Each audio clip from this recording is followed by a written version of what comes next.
Hello friends. आज मैं आपके लिए एक स्टोरी इंग्लिश में पढ़ने वाला हूँ और उसका ट्रांसलेशन मैं हिंदी में करूँगा, उसका अनुवाद मैं हिंदी में करूँगा और उसके शब्द, उसके वर्ड्स, उसकी वोकैबलरी मैं आपको हिंदी में बताऊँगा। तो चलिए शुरुआत करते हैं। ये एक सच्ची कहानी है, तो स्टोरी भी इंटरेस्टिंग है और इससे हमारी इंग्लिश इम्प्रूव होने में भी हमको सहायता मिलेगी। After Amar Wadia was transferred to Delhi in 2000। After यानी क्या, बाद में। अमर वाडिया का दिल्ली में 2000 में ट्रांसफ़र होने के बाद में he and his wife faced a big problem. Face का मतलब होता है सामना करना। फेस का एक मतलब चेहरा भी होता है, लेकिन फेस का मतलब होता है सामना करना, उससे दो हाथ करना। He and his wife faced a big problem with their 8 year old son Siddharth schooling. अभी देयर का मतलब क्या होता है कि एक से ज़्यादा लोगों का कुछ। अगर हमने मिस्टर शर्मा की कार बोली तो हम बोलेंगे हिज कार, मिसेस शर्मा की कार बोली तो हम बोलेंगे हर कार, लेकिन उनकी अगर दोनों की मिलके कार बोली तो हम बोलेंगे देयर कार। तो एक से ज़्यादा रहे तो ही हम देयर बोल सकते हैं, एक के लिए हम देयर नहीं बोल सकते। हमारे से बड़े हो तो भी हम ऐसे जैसे मिस्टर शर्मा हैं तो हमारे से बड़े हैं, तो उनकी कार तो हम ऐसे देयर कार नहीं बोल सकते, हमको बोलना पड़ेगा हिज कार। एक से ज़्यादा है, दो है, तीन है, तो ही हम their car, their house, their mother ऐसे बोल सकते हैं। So he and his wife faced a big problem with their 8 year old son Siddharth schooling. उनका जो 8 साल का लड़का था सिद्धार्थ, उसके स्कूल से रिलेटेड स्कूलिंग में कोई प्रॉब्लम का उनको सामना करना पड़ रहा था, फेस करना पड़ रहा था। The school bus dropped him a couple of kilometres away from their home. फिर से देर आया क्योंकि मिस्टर और मिसेस वाडिया दोनों के लिए बोला है। उनके घर से, दोनों के घर से स्कूल बस उनके लड़के को कपल ऑफ किलोमीटर्स अवे। अभी कपल यानी क्या, पति पत्नी, और कपल का और एक मतलब होता है कपल यानी दो। 2 किलोमीटर दूर सिद्धार्थ को वो छोड़ती थी बस, स्कूल की bus. And with a toddler and a sick mother in law to take care of. Toddler का मतलब होता है अभी अभी जो चलना सीखा है, ऐसे छोटा बच्चा यानी नन्हा बालक जो अभी अभी चलना सीखा है या चलना सीख रहा है, उसको बोलते हैं toddler. And a sick mother in law, sick का मतलब होता है बीमार, मदर इन लॉ ऑब्वियसली सास।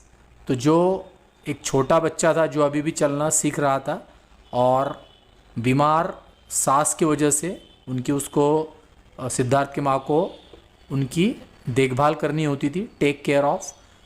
तो उसकी वजह से Siddharth mother couldn't go, couldn't go यानी वो जा नहीं सकती थी, to the bus stop to fetch Siddharth. Fetch का मतलब होता है जाकर लाना, ब्रिंग यानी लाना, फेच यानी जाकर लाना। तो वो जाकर उनको ला नहीं सकती थी, सिद्धार्थ को बस स्टॉप के ऊपर जाके 2 किलोमीटर से ला नहीं सकती थी, क्योंकि घर पे सिद्धार्थ का छोटा भाई था जो अभी अभी चलना सीख रहा था और सिद्धार्थ की दादी थी जो बीमार थी। So Amar got permission from his office to leave work. So इसलिए अमर गॉट परमिशन, गेट यानी मिलना, मिलाना, होना, पहुंचना या समझना। तो मिलना मिलाना यानी क्या, गेट यानी गेट गॉट, गॉट। गेट यानी मिलना मिलाना यानी गेट फर्स्ट प्राइज, पहला प्राइज़ मिलना। गेट परमिशन यानी परमिशन मिलना। गेट अवार्ड यानी अवार्ड मिलना। गेट लेटर या मैसेज यानी मैसेज मिलना। तो गेट यानी मिलना। गेट का दूसरा मतलब होता है पहुंचना, get home, get school, get college, get to Mumbai. तो गेट होम यानी घर पे पहुंचना। और गेट का तीसरा मतलब होता है होना, गेट लेट यानी देर होना। गेट बोर्ड यानी बोर होना। गेट फ्रेश यानी फ्रेश होना। तो get late, get bored, get ready, get fresh. तो गेट डार्क, अंधेरा होना। तो गेट का तीसरा मतलब होता है होना। और गेट का चौथा मतलब होता है समझना। गॉट इट यानी क्या, समझा क्या। So Amar got permission from his office to leave work. उसने ऑफिस से परमिशन मिलाई अमर ने कि वो क्लास, उस ऑफिस को छोड़ सकेगा। लीव यानी छोड़ना। Pick Siddharth up on his motorbike. Motorbike पे उसको, सिद्धार्थ को पिकअप करेगा, उसको वहाँ से बस स्टॉप से उठाएगा, ड्रॉप हिम होम, उसको घर पे ड्रॉप करेगा, छोड़ेगा, and return to work, return यानी लौटना, मुंबई से, पुणे से, कॉलेज से लौटना यानी रिटर्न। और रिटर्न का दूसरा मतलब होता है कोई चीज़ लौटाना, जो हमने दूसरे से चीज़ ली उसको लौटाना। सो रिटर्न टू वर्क, वो घर यानी काम को लौट जाता था। हाउएवर लेकिन फ्लाई ओवर कंस्ट्रक्शन वर्क, वहाँ पे एक फ्लाई ओवर कंस्ट्रक्शन चल रहा था। फ्लाई ओवर यानी क्या, उड़ान पुल का कंस्ट्रक्शन, उसको बनाना चल रहा था। नियर बाय यानी पास में ही। Cause long traffic jams, cause यानी उसके वजह से ऐसे होना, किसी चीज़ की वजह साबित होना।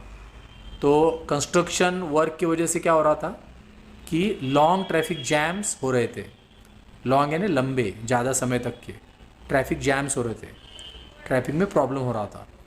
Making school bus timings erratic, erratic का मतलब होता है कि जो अनियमित है, जो नियमित नहीं है, जो रेगुलर नहीं है, जिसका कोई भरोसा नहीं है, तो उसकी वजह से स्कूल बस टाइमिंग इरेटिक हो गए थे, अनियमित हो गए थे, समय पे बस नहीं पहुंच पाती थी बस स्टॉप के ऊपर। Reaching the stop in time wasn't easy for Amar either, either यानी भी। Reaching the stop in time, REACH reach यानी पहुंचना, RICH रीच यानी अमीर, पैसे वाला, REACH रीच यानी पहुंचना। Reaching the stop in time wasn't easy for Amar either, Amar के लिए भी बस को जैसे मुश्किल था, बस की टाइमिंग इरेटिक हो गई थी, उसी तरह से अमर को भी आइदर, उसको बस स्टॉप पे पहुंचना मुश्किल था, इजी नहीं था उसके लिए भी, अमर के लिए भी।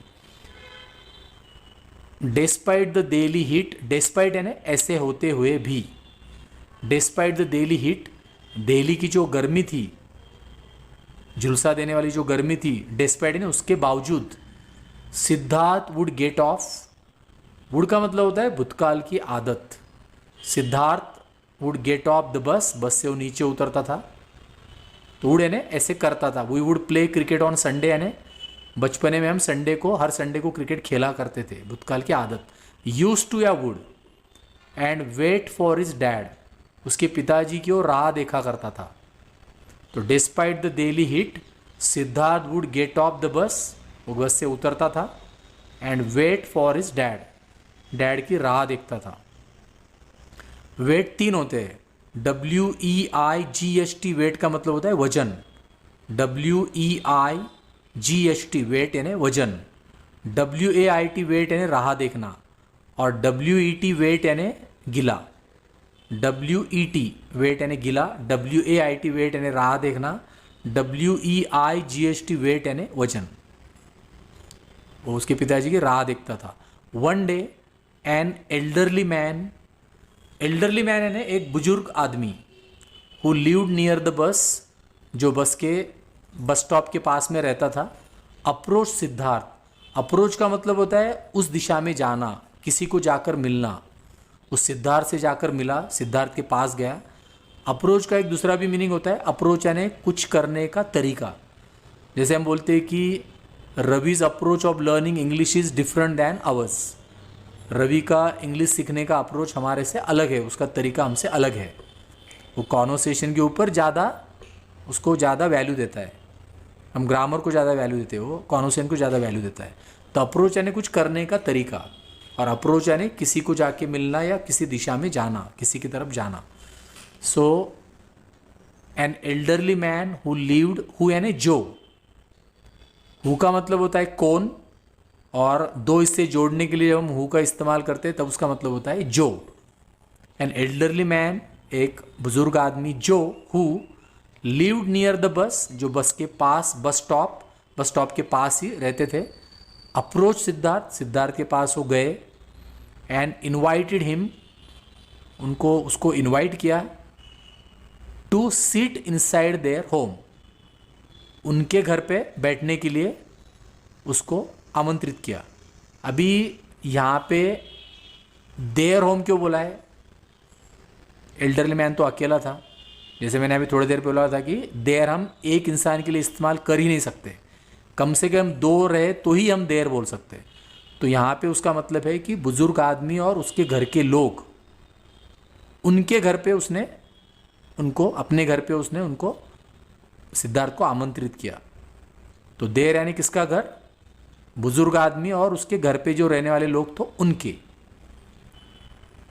तो one day an elderly man who lived near the bus stop approach Siddharth and invited him to sit inside their home. उन्होंने उनके घर पे, उनके और उनके बहू के घर पे, उनके बहू लड़के के घर पे सिद्धार्थ को बैठने के लिए आमंत्रित किया। सिद्धार्थ डिक्लाइंड, सिद्धार्थ ने नहीं बोल दिया। डिक्लाइन यानी नहीं बोलना, या डिक्लाइन यानी कोई चीज़ कम कम होते जाना। जैसे decline and fall of Roman empire, एक बहुत फेमस किताब है इंग्लिश में, decline and fall of Roman empire. Empire यानी साम्राज्य, रोमन साम्राज्य का डिक्लाइन यानी कम कम होते जाना, उसकी पावर कम कम होते जाना, शक्ति कम होते जाना, और फॉल यानी बाद में वो पूरी तरीके से ध्वस्त हो गया, चला गया। और डिक्लाइन का एक मतलब होता है नहीं बोलना। सिद्धार्थ डिक्लाइन, सिद्धार्थ ने नहीं बोल दिया। Saying that his father would come to fetch him. Fetch यानी जाकर लाना या लेने के लिए आना, किसी को लेने के लिए आना। तो उसने बोला कि उसके पिताजी उसको लेने को आएंगे। तो उस बुजुर्ग आदमी के यहाँ नहीं जा सकता, उसने जाने से नहीं बोल दिया, नकार दे दिया। नंदलेस फिर भी द मैन स्माइल्ड, वो हंसा बुजुर्ग आदमी, and escorted him home. Escort यानी उसको साथ में लेके जाना, किसी के साथ में उसको छोड़ने के लिए जाना यानी एस्कॉर्ट करना। पहले ज़माने में लेडीज़ कहीं अकेले नहीं जाती थी, तो भाई हो गया या पति हो गया या पिताजी हो गए, उनको छोड़ने के लिए जाते थे, अकेले नहीं जाने देते थे, उसको बोलते एस्कॉर्ट करना। तो उस आदमी ने सिद्धार्थ को उसके घर पे एस्कॉर्ट किया, उसके साथ में लेके गया। तो नंदलेस यानी ऐसे होते हुए भी, सिद्धार्थ ने नहीं बोलने के बावजूद, द मैन स्माइल्ड, वो हंसा, एंड एस्कॉर्टेड हिम होम, उसको साथ साथ लेकर उसके घर पे गया। हिज डॉटर इन लॉ, उसकी यानी वो बुजुर्ग आदमी की जो बहू थी, डॉटर इन लॉ थी, गेव सिद्धार्थ अ स्नैक, उसको नाश्ता दिया, एंड आस्क्ड हिम। अभी आस्क के 3 मतलब होते हैं। आस्क का पहला मतलब होता है कि पूछना, जो सबको पता है। आस्क का दूसरा मतलब होता है कुछ करने के लिए बोलना, जैसे मेरे माँ ने मुझे 5 किलो शक्कर लाने के लिए बोली है, मेरे पिताजी ने मुझे दुकान पे बैठने के लिए बोला है, ऐसे कुछ करने के लिए बोलना यानी आस्क। और आस्क का तीसरा मतलब होता है मांगना। Police man is asking for 500 rupees, police वाला 500 रुपये मांग रहा है। रवि मेरे से मेरी नोटबुक मांग रहा है। आस्क यानी मांगना। तो पूछना, कुछ करने के लिए बोलना या मांगना। So his daughter in law gave Siddharth snack, उसने सिद्धार्थ को स्नैक दिया, नाश्ता दिया, उस बुजुर्ग आदमी के बहू ने, and asked him to be comfortable, उसको आराम से रहने के लिए बोला। कंफर्टेबल यानी आराम से, बिना किसी तकलीफ के, बिना किसी टेंशन के। While the man waited just where Siddharth stood, और जहाँ सिद्धार्थ खड़ा था पहले, वहाँ पे वो राह देखने लगा। वेट यानी राह देखना, WEIGHT वेट यानी वजन, WAIT वेट यानी राह देखना, और WET वेट यानी गीला। So his daughter in law gave Siddharth a snack, उसने उसको स्नैक दिया, नाश्ता दिया, एंड आस्क्ड हिम, उसने उसको बोला टू बी कंफर्टेबल, कंफर्टेबल रहने के लिए, कि आराम से रहो, तकलीफ मत लो, अनकंफर्टेबल या असहज मत महसूस करो, सहज महसूस करो, बिना टेंशन के रहो। While the man waited just where Siddharth stood, और उस समय, वाइल ने ऐसे करते समय, सिद्धार्थ जहाँ खड़ा था वहाँ पे वो जाके बुजुर्ग आदमी राह देखने लगा। वेन अमर अराइव्ड, जब अमर पहुँचे वहाँ पर, सिद्धार्थ के पिताजी अमर जब वहाँ पे पहुँचे, ही बिकेम वरीड, उनको फिक्र होने लगी। वरी यानी WORRY, वरी यानी फिक्र, चिंता। तो वरीड, तो ही बिकेम वरीड यानी उनको फिक्र होने लगी। जब उन्होंने सिद्धार्थ को नहीं देखा, उनको फिक्र होने लगी, कहाँ गया सिद्धार्थ। द मैन इन्फॉर्म्ड अमर, उस आदमी ने, बुजुर्ग आदमी ने अमर को जानकारी दी, इन्फॉर्म किया, that his son was with them, तो वो उनके साथ में। देम भी हम एक आदमी के लिए, एक इंसान के लिए इस्तेमाल नहीं कर सकते, तो देम का मतलब होता है वो और उसके बहू, उनके साथ उसका लड़का। उनने अमर को बोला कि उनका, अमर का जो लड़का है सिद्धार्थ, वो उनके साथ था, उनके यानी बुजुर्ग आदमी के और उसके बहू के साथ में। So when Amar arrived he became worried, उनको चिंता होने लगी, फिक्र होने लगी। द मैन इन्फॉर्म्ड अमर, उस आदमी ने अमर को जानकारी दी that is son was with them, उनका जो लड़का है, अमर का जो लड़का है वो उनके साथ में, उनके यानी बुजुर्ग आदमी और उसके बहू के साथ में। एंड टूक हिम इनसाइड देयर सिंपल, टूक यानी लेकर जाना, हिम यानी अमर को, इनसाइड देयर सिंपल साधे but impeccably clean house. Impeccable यानी दाग रहित, सिंपल घर था, बहुत सादा घर था, लेकिन इम्पेकेबल था, दाग रहित था, कहीं पर ऐसे कचरा नहीं था, कहीं पर गंदगी नहीं थी। तो इम्पेकेबल यानी परफेक्ट, बिना किसी दोष के, बिना किसी दाग के। इम्पेकेबल एक्सेंट यानी क्या, उसका बोलने का तरीका बिल्कुल परफेक्ट है, उसमें कोई कमी नहीं है। तो इम्पेकेबली क्लीन हाउस यानी बिल्कुल दाग रहित परफेक्ट घर में वो लेके गया उसको।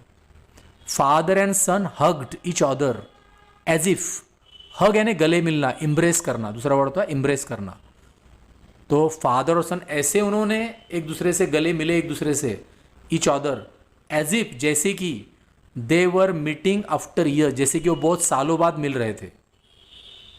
तो सालों बाद तो नहीं मिल रहे थे, लेकिन जैसे कि यानी as if they were meeting after years, ऐसे मिले कि जैसे सालों बाद मिल रहे थे। दोनों भी घबरा गए थे, उनको बुजुर्ग आदमी के बारे में पता नहीं था, थोड़े से घबरा गए थे दोनों भी। So father and son hugged each other, गले मिले, एज इफ जैसे कि they were meeting after years, जैसे कि काफ़ी सालों बाद मिल रहे हो। The elderly man then asked Amar to sit down. अभी आस्क के 3 मतलब होते, जैसे मैंने अभी बोला था। आस्क यानी पूछना, कुछ करने के लिए बोलना या मांगना। द एल्डरली मैन जो बुजुर्ग आदमी था, उसने, देन यानी बाद में, आस्क्ड अमर उसने करने के लिए बोला, क्या करने के लिए बोला, टू सिट डाउन बैठने के लिए बोला, and have a glass of water, और एक यानी ग्लास भर के पानी लेने के लिए बोला। He told Amar that the arrangement of his son, he told Amar, उसने अमर से बोला, that the arrangement of his son waiting for him on the pavement, यानी जो चलने का रास्ता है, फुटपाथ है, was not a suitable one. ये जो अरेंजमेंट उन्होंने की थी कि वो फुटपाथ पे राह देखता था सिद्धार्थ, और अमर उसको लेने को आता था, सिद्धार्थ को राह देखना पड़ती। ये जो अरेंजमेंट है फुटपाथ के ऊपर राह देखने की पिताजी के लिए सिद्धार्थ की, ये सूटेबल नहीं है, ये सही नहीं है। He told Amar that the arrangement of his son waiting for him on the pavement was not a suitable one, ये सूटेबल वन नहीं है, ये अरेंजमेंट अच्छी नहीं है। There were many risks facing a small child out there alone, alone यानी अकेला, एक छोटे बच्चे के लिए अकेले वहाँ पे रहना बस स्टॉप के ऊपर, उसमें बहुत से रिस्क है। रिस्क यानी क्या, धोखे है उसमें। फेसिंग यानी सामना करना, तो छोटे बच्चे को बहुत से रिस्क का सामना करना पड़ता था वहाँ पे अकेले राह देखना पिताजी के, उसमें वहाँ पे राह देखने में। So there were many risk, उसमें बहुत सी रिस्क थी, यानी रिस्क यानी धोखे थे। Facing a small child out there alone, अकेले जो लड़का वहाँ पे अकेला था, वो राह देखता था, उसके लिए बहुत रिस्क थी उसमें वहाँ पे खड़े रहने में। And it was too hot, और बहुत ज़्यादा गर्मी भी थी वहाँ पे बस स्टॉप के ऊपर। अमर लिसन पेशेंटली, पेशेंटली यानी धीरता से, उतावला न होते हुए। लिसन यानी सुनना, अमर लिसन पेशेंटली। लिसन और हियर में क्या फ़र्क होता है, हियर यानी सुनाई देना, कानों में जाना, सुनाई देना। लिसन यानी ध्यान देकर सुनना। जैसे कभी कभी लोग सुनते हैं लेकिन ध्यान नहीं देते, जैसे बोलते हैं कि my daughter doesn't listen to me, मेरी लड़की मेरा सुनती नहीं है। तो बहरी नहीं है, उसको सुनाई तो देता है, हियर तो होता है, लेकिन उसकी तरफ वो ध्यान नहीं देती है, उसको अच्छे से नहीं सुनती है, ध्यान देकर नहीं सुनती है, तो लिसन नहीं करती है। हियर तो होता है, कानों में तो जाता है, तो तो सुनाई देना यानी हियर, ध्यान देकर सुनना यानी लिसन। सो अमर लिसन पेशेंटली, उसने धीरता से बिना उतावले हुए सुना। वंडरिंग, वंडर यानी सोचना, आश्चर्य होना या सोचना। और ओ की जगह अगर ए लगाए तो होता है वॉन्डर, वॉन्डर यानी इधर उधर घूमना, बिना कोई काम होते हुए सिर्फ मौज करने के लिए घूमना यानी वॉन्डर, WANDER, यहाँ पे WONDR दिया है। वंडर यानी आश्चर्य होना या सोचना। वो सोच रहा था, अमर सोचने लगे। व्हाट टू डू, क्या करें। ऑल्दो यानी ऐसे होते हुए भी, they had no other choice, they यानी अमर और उसके घर वाले, उनके तरफ कोई दूसरी चॉइस नहीं थी, दूसरा कोई पर्याय नहीं था। So Amar listen patiently, wondering what to do, क्या करे। ऑल्दो लेकिन, ऑल्दो यानी लेकिन ऐसे होते हुए भी, they had no other choice, उनकी तरफ कोई दूसरी चॉइस या पर्याय नहीं था। दे यानी अकेला नहीं, अकेले के लिए हम कभी दे नहीं इस्तेमाल कर सकते। ये दे अकेले अमर के लिए नहीं बोला है। दे यानी अमर और उसकी फैमिली। पिताजी के लिए कभी दे नहीं बोलना है, ही बोलना है। एक इंसान के लिए ही बोलना है, एक लेडीज़ के लिए शी बोलना है। अपनी दादी क्यों ना हो, अपने दादाजी क्यों ना हो, उनको ही बोलना है, दे नहीं बोलना। दे यानी एक से ज़्यादा। Although they had no other choice यानी दे यानी अमर और उसके घर वाले, उनकी तरफ दूसरी कोई चॉइस नहीं थी, पर्याय नहीं था। The man suggested that Siddharth should come to their house. आदमी ने क्या सजेस्ट किया कि Siddharth should come to their house, कि सिद्धार्थ उनके घर आए, every day, to ensure his safety, ताकि उसकी सेफ्टी, उसकी सुरक्षितता सुनिश्चित हो जाए, इंश्योर हो जाए। इंश्योर यानी सुनिश्चित होना। अगर सिद्धार्थ उस बुजुर्ग और उसके बहू के घर पे आए तो सिद्धार्थ की सुरक्षितता, सेफ्टी इंश्योर हो जाएगी, यानी उसकी सुनिश्चित हो जाएगी। And that Amar wouldn't have to worry, Amar को फिक्र नहीं करना पड़ेगी।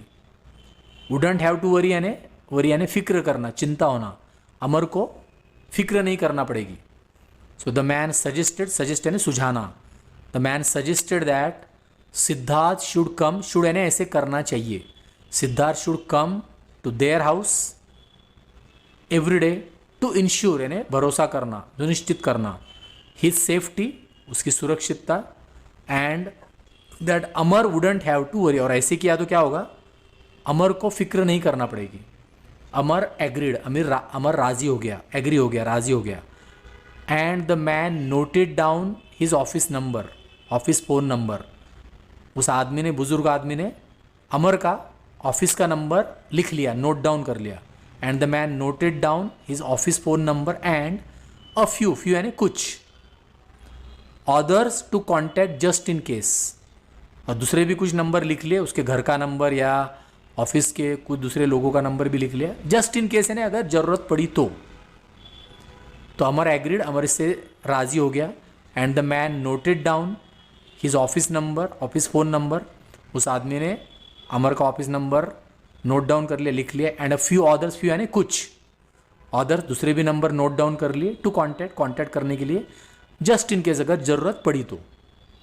हिज ओनली कंडीशन वॉज, उनकी सिर्फ एक ही कंडीशन थी, एक ही शर्त थी बुजुर्ग आदमी की, that they should inform him, they यानी अमर और उसके फैमिली मेम्बर्स, शुड यानी ऐसे करना चाहिए, उन्होंने इन्फॉर्म करना है, जानकारी देना है, इन एडवांस, एडवांस में पहले से ही, इफ़ अगर, on any day Siddharth was not attending school, अगर सिद्धार्थ कोई दिन स्कूल अटेंड नहीं करना है उसको, तो अगर नहीं कर रहा है स्कूल अटेंड, तो एडवांस में उन्होंने यानी अमर और उसके फैमिली मेम्बर्स ने उस बुज़ुर्ग आदमी को क्या करना है, एडवांस में उसको इन्फॉर्म करना है, उसकी जानकारी देना है।